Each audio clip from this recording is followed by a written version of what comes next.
Ecco, vi chiedo di continuare l'applauso per il brigadiere capo Conor Randazzo, che questa sera dirigerà questo meraviglioso, fantastico, eccezionale gruppo della fanfara del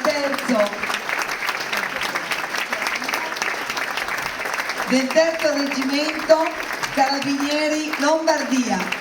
Grazie per essere qui.